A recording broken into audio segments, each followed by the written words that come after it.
ड्रामे की आज के एपिसोड में आप लोग देखेंगे कि जब से नुमैर को मालूम हुआ है कि वो बाप बनने वाला है, वो अंदलीब को लेकर एक अजीब से शक में है।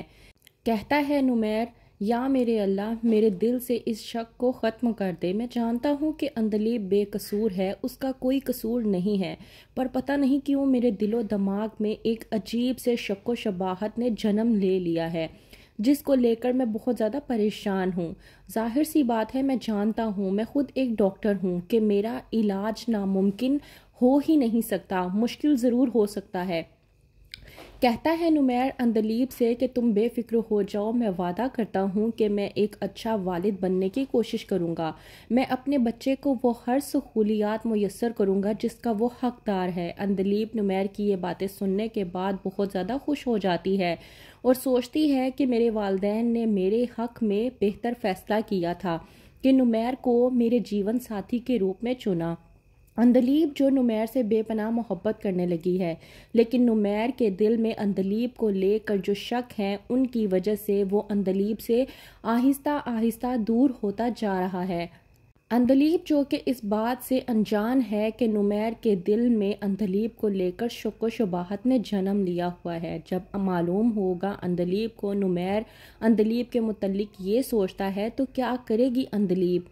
वहीं पर दूसरी तरफ ज़ारा जो कि हसन को लेकर बेहद परेशान है, वो अपने वालदैन से कहकर उसकी बेल तो करवा देती है, लेकिन इस बात से अब भी घबरा रही है कि वो उसकी ज़िंदगी में वापस ना आए। कहती है ज़ारा कि मैं जानती हूँ कि उसे बचपन के ट्रॉमास हैं, अगर वो उन ट्रॉमा से बाहर निकल आए तो वो ठीक हो सकता है।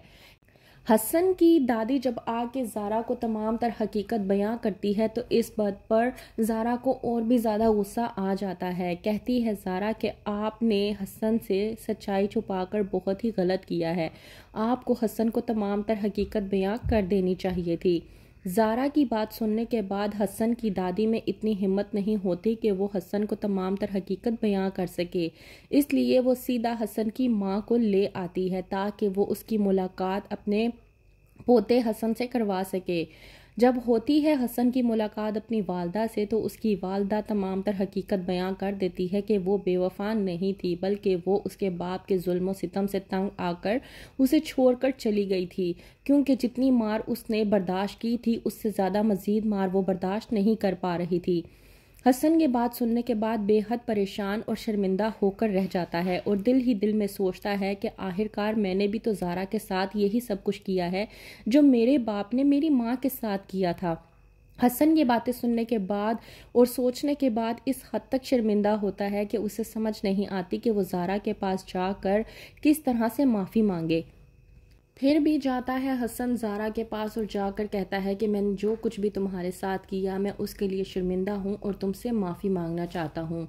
क्या हम अपनी ज़िंदगी को एक बार फिर से शुरू कर सकते हैं। ज़ारा हसन की ये बात सुनने के बाद सकते में आ जाती है। तो क्या करेगी ज़ारा, क्या वाकई ही में हसन को एक और चांस देगी और दोबारा उसके साथ अपनी ज़िंदगी शुरू करने का सोचेगी। क्या इरादा करेगी ज़ारा, और क्या नुमैर का शक दूर हो पाएगा, क्या होगा आगे। मज़ीद जानने के लिए देखते रहिए ड्रामा सीरियल जफ़ा।